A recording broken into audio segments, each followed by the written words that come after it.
Jazallah Sayyidana Muhammadan anna khairun jazallah Sayyidana Muhammadan anna ma'walu. Assalamualaikum warahmatullahi wabarakatuh.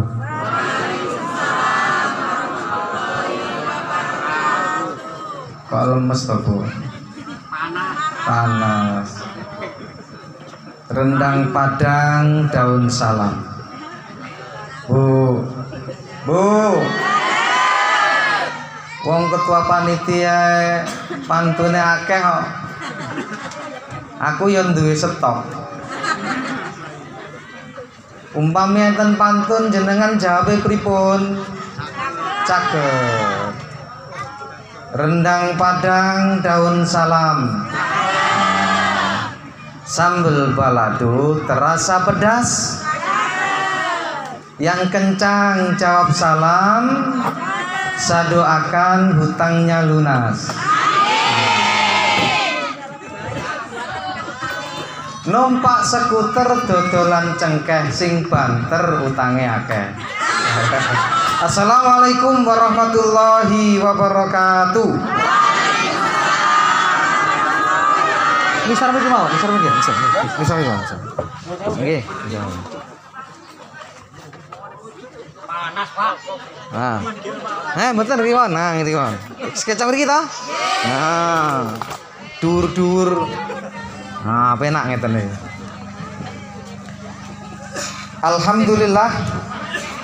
Alhamdulillahil qail fi kitabihil karim.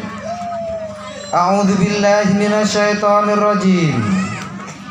Wa salamun alaihi yauma wulida wa yauma yamutu wa yauma yub'atsu hayya.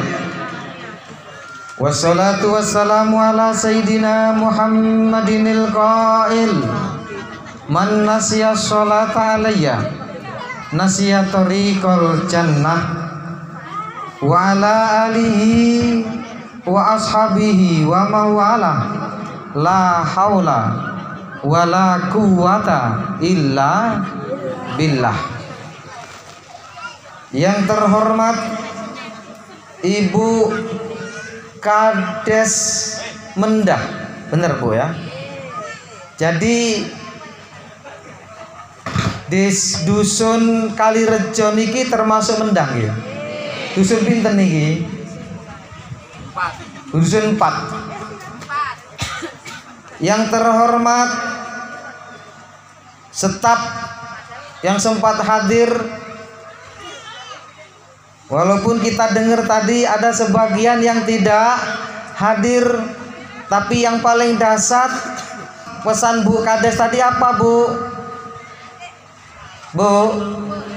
Pesan Bu Kades tadi apa? Oh kan lali Pak, pesenin apa nau? Pembangunan. Nah ini yang penting. Mobilku mau kerok sekali Pak. Mbuh neng dimo, masya Allah. Ini jalan satu-satunya apa cuma satu ini jalannya Pak masuk sini? Jalan satu-satunya. Kok ngelewati portal? PT. Oh ngoten. Jadi tiap dinten ke buka ngoten niku. Oh alah. Berat nggih. Berat niku. Menawi mengke Pak Bu Kadese bantu dadekne dalan niku sampean purun. Nanti kalau sudah dibangun sama Bu Kades, terus Bu Kades nyalon lagi sampean pilih napa mboten? Pilih. Bu Kades sampean bangun nanti dipilih lagi. Karena Kades itu peraturannya kayak 3 kali periode apa 2 kali? 3 kali. Kalau 9 tahun 3 kali sampai tuwek. Rencananya kan 9 tahun ya Pak ya? Iya. Oh kalau 9 tahun 2 kali, kalau 6 tahun 3 kali. Gogo begawoh sarua baik. Enak yang mana? Enak yang 6 tahun 3 kali. Ya terserah itu kebijakan pemerintah. Tapi yakinlah Bu, yakinlah Pak, jenengan akan dinilai rapot rakyat itu lebih kejam dibandingkan dengan G30 SPKI. Hari ini 1 Oktober, apa hari ini? Hari kesaktian Pancasila. Pancasila itu sakti. Ya lal waton, ya lal waton, ya lal waton. Apa ya waton, Bu? Yang terhormat Ketua MPD hadir. Ketua MPD pundi? Ketua BPD nggak ada. Pak Kadus, Pak Kadus nang pundi? Hah? Oh, napa mboten diundang? Oh, diundang. Ketua RT pundi? Oh, Pak Jarno, Pak RT ta sampean iki. Masya Allah. Beliau itu sudah lama kenal dengan saya, Ibu.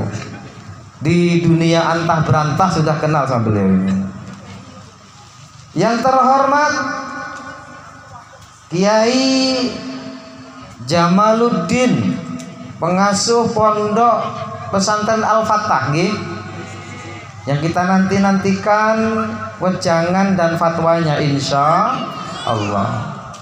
Maaf, Ustadz Jamaluddin SPD. Nah, bonten ujunge Pak saniki sarjana pendidikan. Yang terhormat tokoh masyarakat, ada Pak Roni, ada Pak Jarno, ada Pak Bahtiar teng jero, monggo mlebet napa medal mriki. Bapak Ibu bil khusus Ketua PAC Muslimat Jayapura, beserta anggotanya yang sudah bisa membawa muslimat luar biasa di pinggir hutan begini menyanyikan Indonesia Raya, bagus banget. Yang nyanyi juga cantik-cantik. Endi sing nyanyi rene? Krungu apa ora kira-kira? Karena wong wedok iki lek diomongi cantik suweneng wae. Oh. Pripun? Ganteng.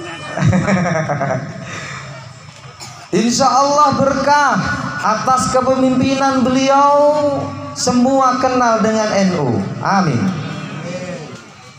Mumpun PKP dereng nih wong sing nyanyi nih wong. Dereng. Ketuane pun nggih, oh nggih kali kula nggih.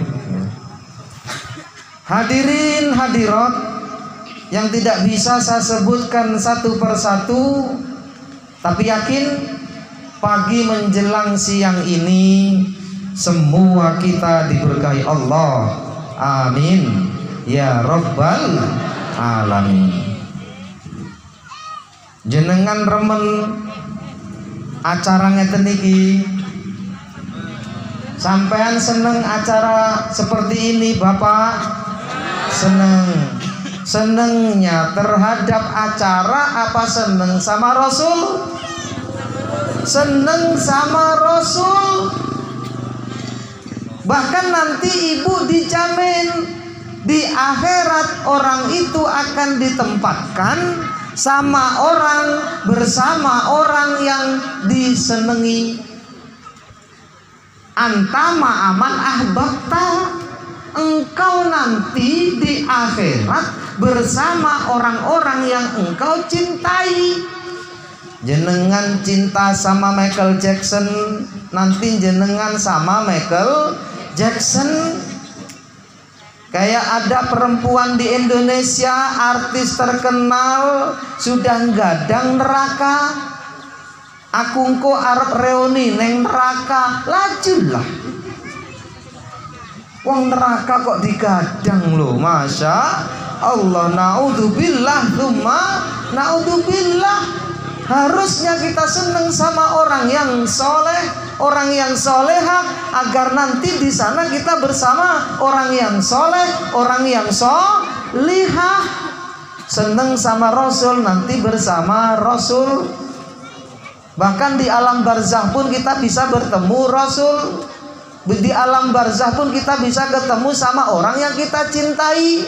Jenengan cinta sama suami, ketemu di alam barzah, bisa kongko-kongko, tata zawaro, bisa saling berkunjung, tata lako, bisa saling bertemu dalam kitab ar-ruh. Jadi mati itu sebenarnya ibu bapak nggak usah takut kalau jenengan punya modal. Modal pertama apa? Yang pertama, cinta sama Rasulullah Sallallahu Alaihi Wasallam. Karena dengan cinta sama Rasul itu modal awal untuk cinta sama solihin, modal awal untuk bisa melaksanakan segala perintah Allah Subhanahu wa Ta'ala. Di luar sana Bapak Ibu, ada orang yang alergi dengan peringatan Maulid Nabi. Wonten apa mboten? Wonten. Di luar sana ada orang mengatakan peringatan Maulid Nabi bid'ah. Napa bid'ah niku? Perkara yang baru.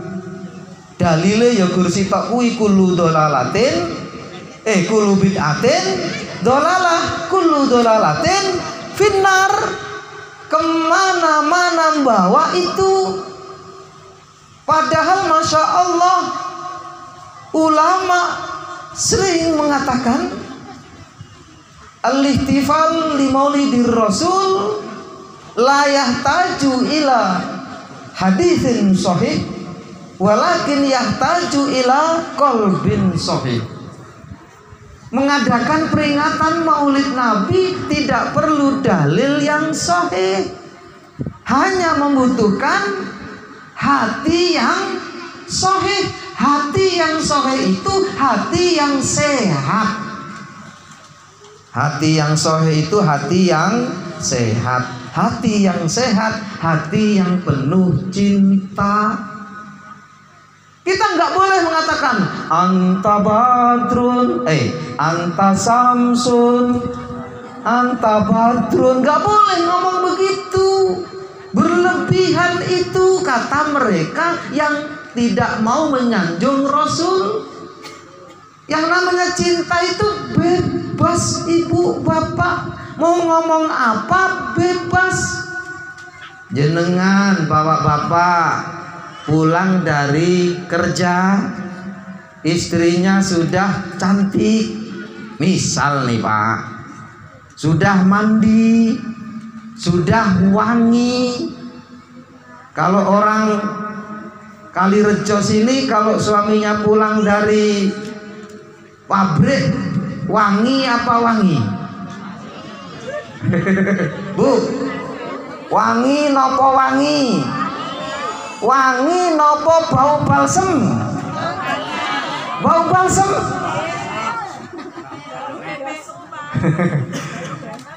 Ini orang laki-laki pulang dari kerja, jenengan harus sambut dengan sambutan yang baik, sambutan yang luar biasa, mendamaikan suami, hatinya damai.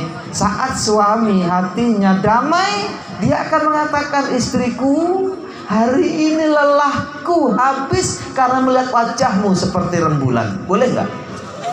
Boleh nggak? Boleh. Padahal wajahnya apa seperti rembulan? Enggak. Cinta Pak, bebas.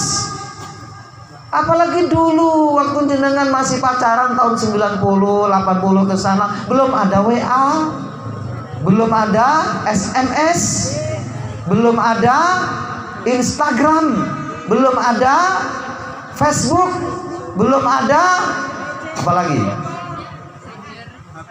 Messenger.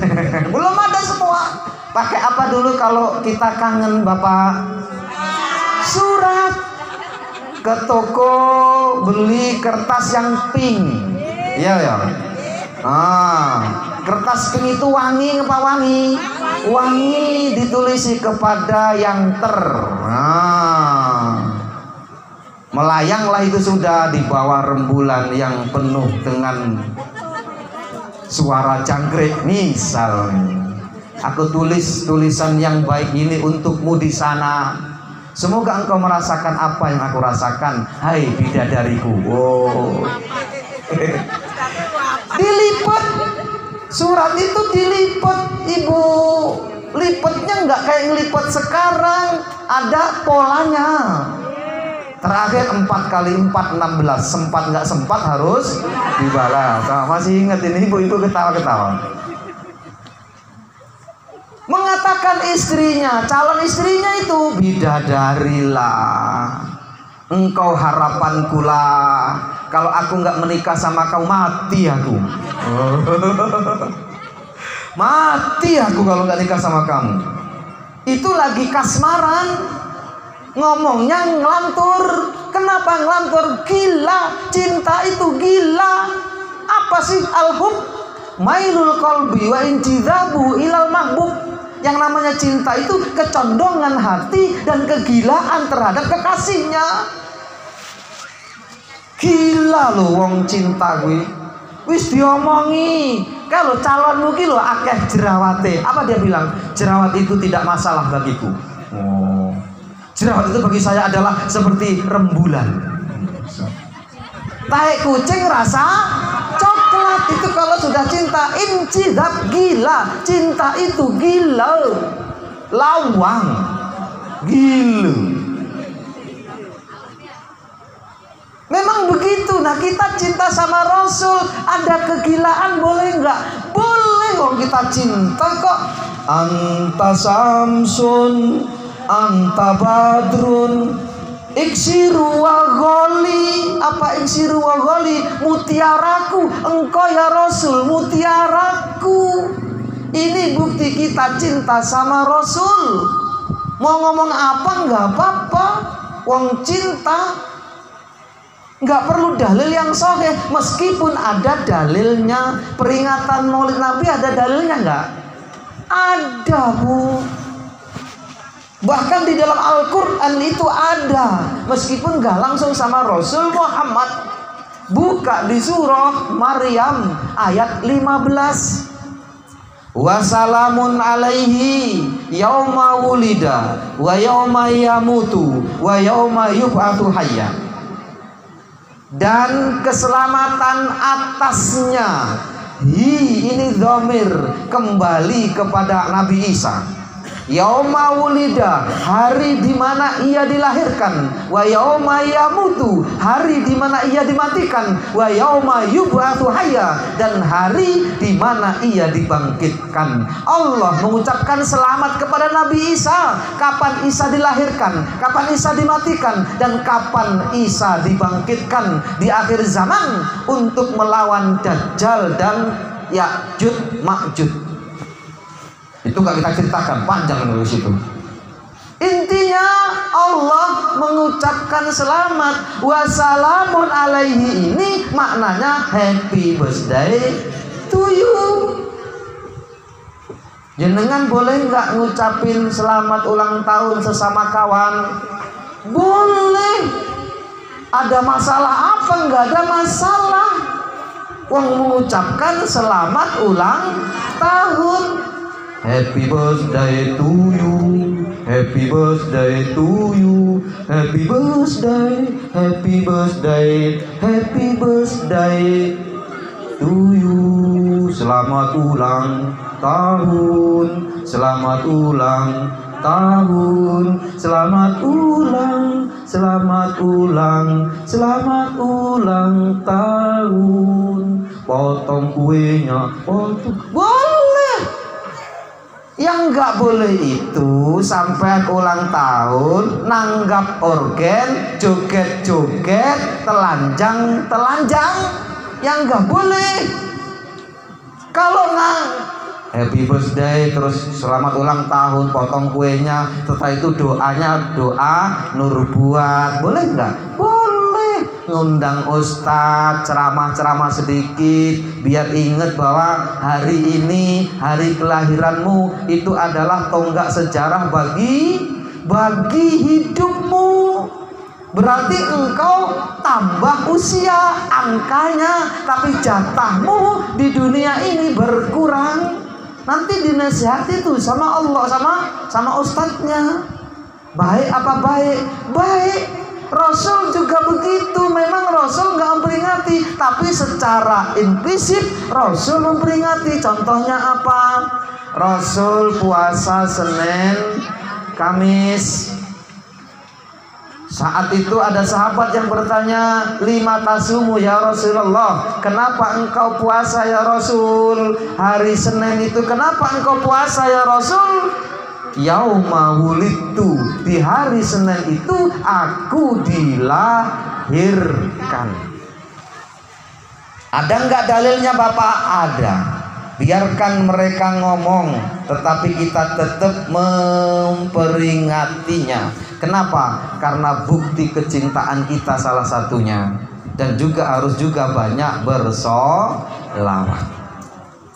Cinta kita bila dibandingkan dengan orang-orang dulu nggak ada apa-apanya, Pak. Nggak ada setai kukunya, nggak ada. Bila dibandingkan dengan sahabat-sahabat yang dulu, ketika Rasul tidur, peluhnya ini jadi rebutan, Bapak. Apa peluh? Keringet. Lek keringetnya sampean jadi rebutan. Karena keringetnya sampean apet, keringetnya Rasul itu enggak apet, wangi. Bahkan dijadikan apa? Dijadikan minyak wangi oleh para sahabat. Rasul setelah selesai wudhu, air yang turun dari tangannya itu jadi rebutan. Kenapa jadi rebutan? Karena itu air yang berkah. Bahkan ada sebuah riwayat yang itu luar biasa, tapi off the record aja, nggak usah diceritakan sama yang lain. Mungkin nanti kalau orang tidak menyadari dan tidak memahami tentang tauhid Rasul, itu nanti akan gila dia. Kenapa? Pernah suatu ketika sahabat itu tidur di tempat tidurnya Rasulullah. Lalu Rasul itu malam-malam kencing. Tahu kencing? Buang air kecil. Begitu buang air kecil, ditaruh di botol. Begitu di botol dianggapnya air minum oleh salah seorang sahabatnya, diminum. Sampai jangan bilang jijik, jangan. Itu air seninya Rasul itu seger banget. Belum pernah sahabat itu merasakan segar minum seperti kencingnya Rasulullah. Ya sampai opo iya to naiki. Sampai udah mulai setengah-setengah hati sama Rasul ini. Jangan Pak, harus percaya kita. Rasul itu manusia, bukan seperti manusia. Seluruh yang keluar dari Rasul itu baik, luar biasa. Kalau sampai nanti saya ceritakan lagi, ada ketika Rasul bekam. Tahu bekam nih Bu? Nah, mengeluarkan darah itu loh Bu. Ada sahabatnya yang datang lalu meminta, Rasul minta sama dia, ini sekarang kamu tanam darah bekam ini. Kamu tanam kemana yang orang lain nggak tahu. Siap ya Rasul. Ya udah, pokoknya kamu tanam di sana. Begitu nggak ada orang, diminum darah itu.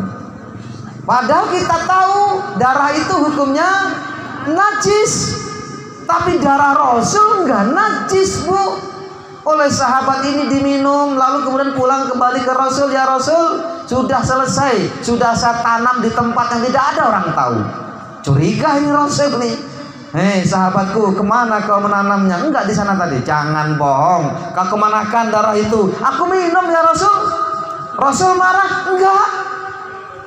Kenapa enggak marah? Karena engkau akan bersamaku di surga. Karena neraka tidak akan mungkin menjilati kamu. Hebat apa hebat?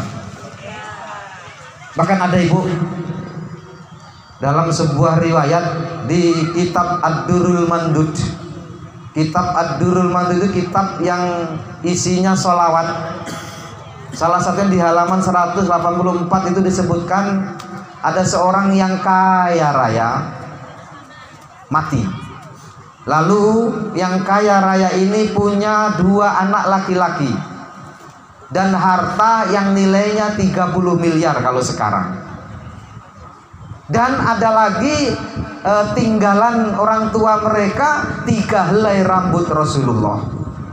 Jangan dikira rambut Rasul cuma hanya 3 helai ini tidak diperhitungkan oleh orang-orang terdahulu. Diperhitungkan, bahkan menjadi sebagian atau bahagian harta waris. Bahkan Khalid bin Walid itu panglima yang tidak pernah kalah, Pak. Bahkan di Khalifah Umar bin Khattab dia dicopot bukan karena tidak baik, tapi khawatir Umar bin Khattab orang mengkultuskan dia karena selalu menang kalau perang. Kalau perang nggak pernah kalah. Kenapa nggak pernah kalah? Ternyata dia punya topi, Pak. Yang topi itu tersimpan di dalamnya rambut Rasulullah. Ketika topi itu terlempar jauh di medan perang, dia akan kejar topi itu meskipun di depan banyak musuh. Dia akan babak semua musuh itu demi mengejar topinya. Tapi bukan topinya yang dikejar, tapi rambutnya Rasulullah. Makanya kemarin di Martapura ada artefak Rasulullah. Mungkin ada sebagian yang hadir. Ada rambut Rasul, ada surban Rasul, ada sendal Rasul, dikelilingkan ke dunia ini bertabaruk. Begitu ditaruh di ruangan, Bu, nggak ada satupun lalat yang masuk, wangi ruangan itu. Semua yang berurusan dengan Rasul baik, Bu. Nah, ceritanya kakaknya ngomong, "Dek, harta kita bagi 2 ya." "Oke," kata adiknya. Berarti kalau bagi 2 berapa? 15 miliar.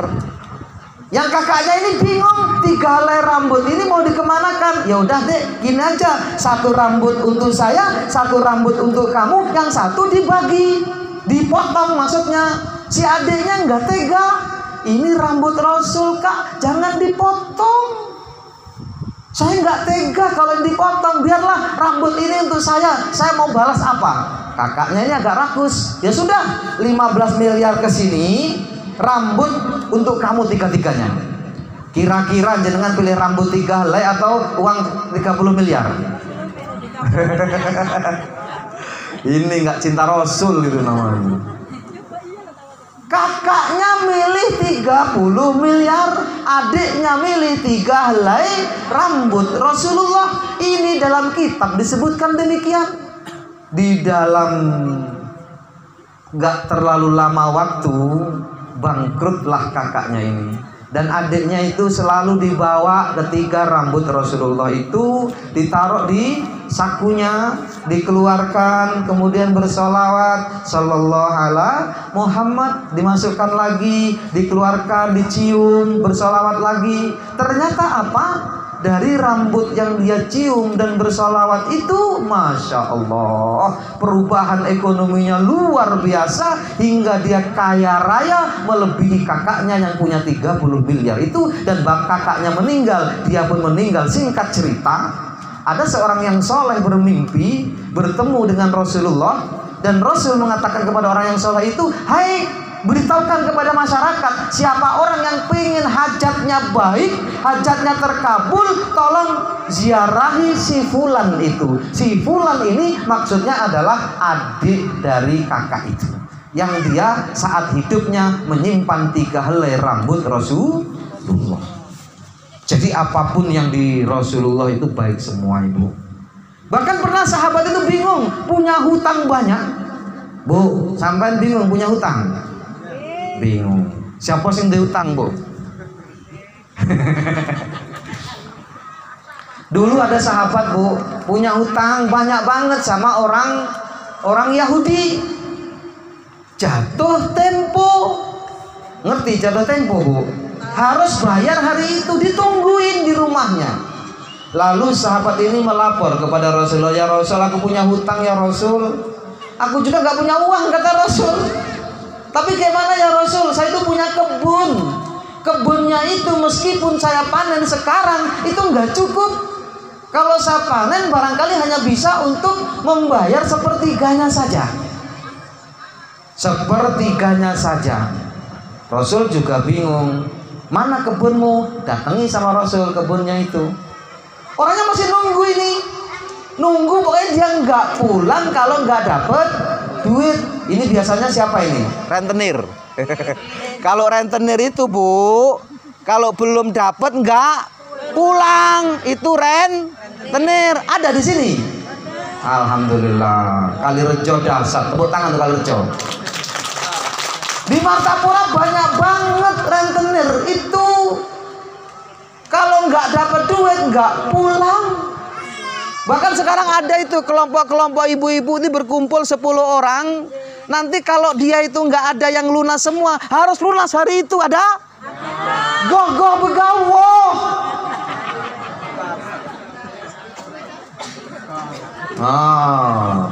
Akhirnya apa Ibu? Rasul datang ke kebun sahabatnya ini, dikelilingi kebunnya. Lalu tidurlah Rasul di tempat di mana si sahabat ini tidur. Di bawah pohon kurma itu dia tidur. Bingung sahabat ini. Wong dimintain tolong agar bisa membayar hutang, malah tidur Rasul ini. Tidur benar sampai 3 jam. Si Yahudi masih nunggu tuh. Masih nunggu, gimana ini? Pokoknya saya nggak pulang kalau kamu belum bayar. Rasul bangun lalu ngomong sama sahabatnya, Yahudi sudah pulang belum? Belum ya Rasul. Tidur lagi Rasul. Tidur lagi sampai 2 jam. Bangun lagi, sudah pulang belum? Belum ya Rasul. Tidur lagi Rasul. Bingung nggak kalau kita ketemu sama orang begini? Tapi Rasul insya Allah selesai Bu. Rasul ini manusia yang luar biasa, mensafaati dalam keadaan hidup, dalam beliau saat hidup, dan jenengan juga disafaati saat jenengan hidup, dan nanti setelah jenengan mati. Rasul syafaatnya di dunia dan di akhirat. Makanya ada alaman ya Sayyidi, ya Rasulullah. Jenengan banyak hutang, amalkan itu. Ya Sayyidi, ya Rasulullah. Ya Sayyidi, ya Rasulullah. Itu minta tolong sama Rasulullah sebenarnya. Minta syafaat, minta pertolongan. Sahabat ini kemudian gimana? Begitu bangun yang keempat, apa yang terjadi? Udah, sekarang kamu panen kurma ini, kamu panen. Apa yang terjadi Ibu? Yang prediksi sahabat ini hanya bisa panen sepertiga dari hutang, ternyata 3 kali lipat Bu. Dalam kitab disebutkan begitu. Dan ini riwayatnya sahih, bukan hoax, bukan cerita kosong. Nggak berani saya ngomong yang seperti ini cerita kosong. Ini cinta kita kepada Rasul Muhammad Sallallahu Alaihi Wasallam. Lalu apa sih sebenarnya tugasnya Rasul diutus ke dunia ini Ibu? Tugasnya apa Ibu? Tugasnya apa Pak? Masyhur banget, liyukhrijan nasa minadz-dzulumati ilan nur. Tugasnya Rasul itu mengeluarkan mereka umat dari kegelapan menuju terang benderang, menuju cahaya. Dzulumat itu apa sih Bu? Kegelapan, jahiliyah, kebodohan. Apa orang-orang Quraisy itu bodoh? Enggak Pak. Mereka cerdas. Abu Lahab itu mampu berdagang ke luar negeri sampai Eropa. Masa iya orang bodoh bisa berdagang sampai Eropa, sampai Malaka? Abu Jahal, Abu Lahab, dan abu-abu yang lain itu. Tapi kenapa mereka disebut jahiliyah Bu? Kenapa disebut jahiliyah? Kebodohan, padahal mereka cerdas, mereka jenius. Kenapa Bu? Pak? Karena akhlak mereka yang jahiliyah. Akhlak terhadap ketuhanan mereka jahiliyah. Akhlak bersosial mereka jahiliyah. Contoh kita ambil, mereka itu menyembah berhala, ibu. Apa berhala? Patung. Patung itu dikelilingi gitu bu, siang malam dikelilingi. Ada yang nggak kebagian Tuhan. Marah dia pulang, belum sempat keliling. Di rumah ada gandum. Dia buat gandum itu Tuhan, mirip dengan patung. Begitu pagi bangun tidur lapar, itu gandum dimakan. Jahiliyah itu. Oon. Goblok. Jahiliyah tadi. Kok bisa makanan dijadikan Tuhan lalu dimakan? Berarti makan Tuhan. Satu, tentang ketuhanan, bodoh. Tentang sosial. Dulu ibu, sebelum datangnya Rasul, pernikahan mereka itu nggak jelas bu. Bahkan Rasul pernah ditanya oleh salah seorang sahabatnya, ya Rasul, aku ini anak siapa? Engkau anak si fulan. Padahal dia punya bapak, bukan bapak yang disebut oleh Rasul. Jadi dulu sebelum ada Rasul itu ndokku, ndokmu. Tahu bu? Punya kamu, punya saya. Kalau ada masyarakat yang berpaham begitu berarti jahiliyah. Sekarang ada apa bu? Ada tapi nggak banyak. Di desa saya ada perempuan itu selingkuh. Aduh, selingkuh sama tetangganya. Neng kali rejo enak napa mboten? Orang sudah tepuk tangan aku berarti. Gara-gara HP. Ya Pak ya. Lah sing pun tuwa salah HP-HPan Pak bahaya. Masya Allah. Nah dulu ibu, kalau mau nikah orang jahiliyah itu, misal ada wanita nih mau dinikahkan, maka laki-laki dikumpulkan sebanyak-banyaknya. Yang belum nikah tadi dikumpulkan sebanyak-banyak untuk menzinai dia. Siapa aja boleh dizinailah dia. Lalu kemudian nanti begitu lahir anaknya, wajahnya seperti siapa? Kalau wajahnya seperti misal nih, seperti Mas Muji misal, nanti ya sama Mas Muji perempuan itu. Gila apa gila? Gila. Itu namanya jahiliyah. Tentang judi, judi juga jahiliyah mereka. Kalau kita judinya paling apa bu? No, nomor. Ada judi apa itu bu? Yang face to face no. Pakai kartu ya. Kartu, ada kartu remi, ada kartu peges itu ya. Paling begitu. Ya kenceng-kencengnya kalau sekarang leng. Ada leng. Ada lagi game online apa itu? Slot. Segitu aja paling. Nggak sampai seperti yang akan saya ceritakan. Ada dua orang Quraisy lagi asik duduk itu, ada lewat perempuan hamil 7 bulan. Karena otaknya judi, itu orang dua ngomong, itu nanti lahir perempuan. Yang ngomong satu ini, itu laki-laki. Bukan itu lah, kelihatan dia cantik banget kayak perempuan. Bukan tuh, alisnya itu nggak bagus, berarti dia laki-laki. Berdebat dia itu laki-laki perempuan, laki-laki perempuan, laki-laki perempuan. Akhirnya mereka taruhan. Taruhan udah kalau gitu saya taruhkan dia perempuan. Oke, dia nanti lahir laki-laki. Belum sampai 1 jam, karena saking pengennya dia menang, perempuan itu dipanggil, dibelah bu. Nggak tanggung-tanggung judi mereka, nggak nunggu lahir bu, pak. Seketika itu dibelah, perutnya itu dilihat laki-laki apa perempuan. Gila apa gila? Jahiliyah. Jadi yang disebut kebodohan itu bu, mereka sangat bodoh banget. Segitunya bahkan nggak terjadi di hari ini insya Allah. Lalu kondisi yang seperti itu Allah turunkan seorang manusia yang mulia, yang nurnya, yang cahayanya kita yakini sudah ada sebelum alam raya ini ada. Bahkan cahayanya itu sebagai cikal bakal alam raya ini. Kalau jenengan membaca kitab Daqaiqul Akhbar, di situ digambarkan di bab yang pertama bagaimana Allah menjadikan dunia ini, dan sebelum menjadikan dunia ini Allah menjadikan Nur Muhammad. Nur Muhammad itu digambarkan seperti tawus. Tawus itu apa? Tawus itu burung merak.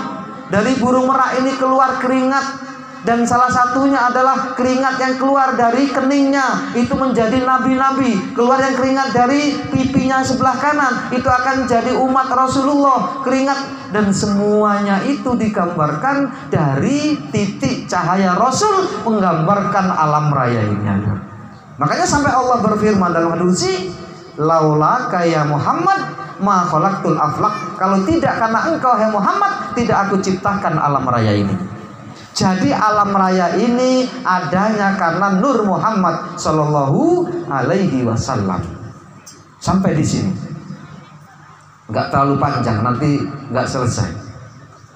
Lalu apa sebenarnya cahaya, Bu? Cahaya itu apa sih? Rasul membawa dari kegelapan, dari dunia yang gelap ke dunia yang penuh cahaya. Dunia cahaya ini apa, Ibu? Halo? Apa yang disampaikan oleh ketua PAC tadi? Ingat nggak tadi yang disampaikan Ibu ketua PAC? Utlubul ilma minal mahdi ilal lahdi. Tuntutlah ilmu dari buayan hingga ke liang kubur. Itu yang disebut terang. Dengan ilmulah dunia jadi terang. Bahkan ayat pertama di dalam Al-Quran apa Bapak Ibu? Iqra. Iqra itu gambaran ilmu. Bagaimana kita bisa menempati ilmu, bisa mendapatkan ilmu kalau nggak bisa Iqra? Tapi Iqra harus bismi rabbik, harus juga dengan nama Tuhanmu. Kalau orang barat itu hanya Iqra saja, nggak bismi rabbik, mereka nggak percaya adanya Tuhan. Itu saja mereka canggih, Pak. HP sampean ini bukan buatan Cilegon, bukan buatan Bandung, buatan Jepang, buatan Cina. Mereka enggak bismi Rabb, mereka enggak kenal Tuhan, tapi mereka membaca alam ini sampai bisa membuat HP. Bagus apa bagus, hebat apa hebat, hebat berkat apa? Berkat ilmu. Makanya sampai Imam Ibnu Hambal, tahu Imam Ibnu Hambal, Pak? Salah seorang dari keempat mazhab yang paling muda. Mazhab untuk fikih itu ada berapa? Ada 4. Mazhab Hanafi, mazhab Maliki, mazhab Syafi'i, mazhab Hambali. Mazhab Hambali ini ngomong apa omongannya? Salah satunya an-nasu muhtajuna ilal ilmi aktsara min hajatihim ila ta'am wasyarab. Bahwa manusia itu butuh terhadap ilmu, itu melebihi butuhnya terhadap makanan dan minuman. Jenengan satu hari makan berapa kali, Bu? 3 kali. Ada yang 2 kali, ada yang 1 kali. Li'anna ta'am wa syarab yuhtaju ilaihi fil yaumi marratan aw marratain. Karena makanan dan minuman ini, kata Imam Ibnu Hambal, dibutuhkan oleh manusia itu hanya sekali atau 2 kali dalam sehari, atau 3 kali, atau 4 kali sama mentong lah. Kalau sampai mentong nopo beten? Balik kok ngerek, apa balik kok pabrik mentong, nah pakai papat lah. Cuman itu bisa dihitung kita butuh dengan makanan, bisa dihitung kita butuh dengan minuman. wal ilmu yuhtaju ilaihi bi'adadil anfas, bahwa ilmu dibutuhkan oleh manusia itu sebanyak nafasnya. Jenengan bernafas itu butuh ilmu. Butuh ilmu. Dalam sehari berapa kali jenengan bernafas? Semenit. Berapa kali Pak semenit? Ada pernah yang hitung itu 90 kali.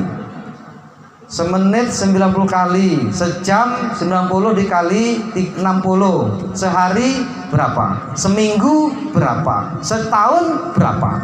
Gratis, nggak dipungut biaya oleh Allah. Buktinya apa? Kalau kita itu butuh oksigen. Dulu tahun 2020, 2021 ada corona, betul? Sampai ngaji ora oleh. Karo Bu Kades. Bu Kades dari Bu Camat, nggak boleh ngaji, nggak boleh kumpul-kumpul, nggak boleh. Ada orang yang sakit, yang dicari apa Pak? Tabung gas. Betul? Tabung gas itu satu berapa harganya? 300.000. Itu cukup hanya untuk 2 jam atau 3 jam. Jenengan hitung kalau disuruh bayar berapa coba sehari. Itu bukti kekuasaan Allah. Allah itu sebenarnya menciptakan corona kemarin itu untuk juga berpikir kita bahwa oksigen itu penting ketika di sini sudah ada masalah, ada penyakitnya, maka harus dipompa dengan oksigen. Pentingnya seperti itu. Nah, kita butuhnya terhadap ilmu itu Bapak, Ibu, seperti butuhnya kita terhadap nafas. Nah, ada kan kemarin masih muda, baru beli mobil mewah miliaran, mati. Ada nggak? Ada, tetangga kita. Walaupun kaya, disiapkan tabung gas dikelilingi di kamarnya itu yang orang lain nggak bisa beli, dia bisa beli, tetap mati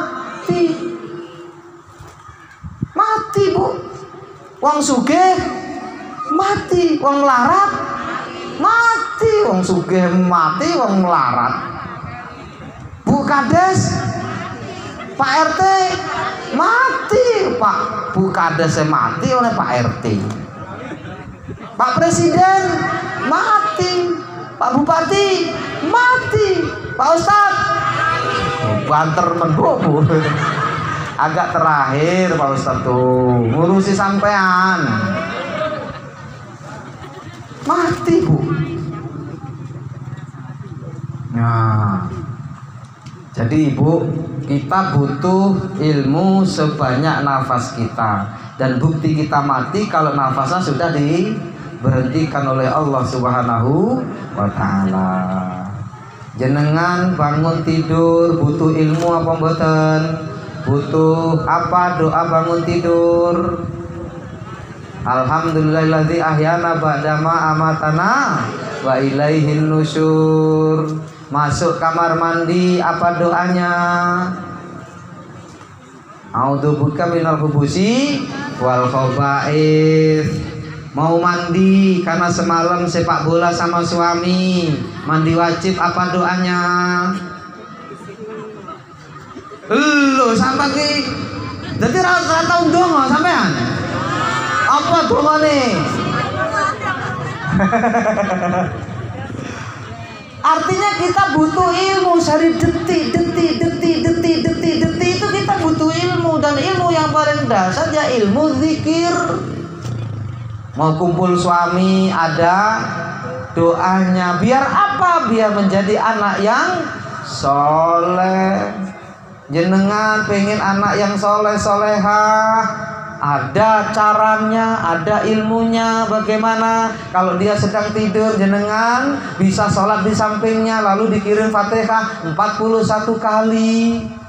Kalau jenengan di rumah jenengan itu ada musola bagus, tapi jangan terus sholat di musola. Sholat juga di tempat-tempat yang lain, di kamar anak yang satunya, di kamar anak yang satunya, di tempat ruang tamu, di ruang tengah. Jangan terus di musola saja. Kenapa? Karena bacaan-bacaan itu yang jenengan baca waktu sholat diserap oleh dinding-dinding rumah jenengan. Nanti rumah jenengan ada haibahnya kalau jenengan banyak sholat di tempat-tempat yang lain, bukan hanya di musola.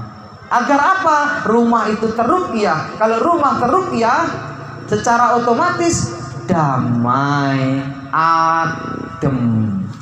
Meskipun ndak ada AC, rumah jenengan orang masuk itu kayak ada AC-nya. Berkat apa? Berkat jenengan punya ilmu untuk meruqyah rumah. Salah satunya mudah tadi, sholatlah di ruangan-ruangan yang berbeda. Mau sholat wajibnya, mau sholat sunnahnya.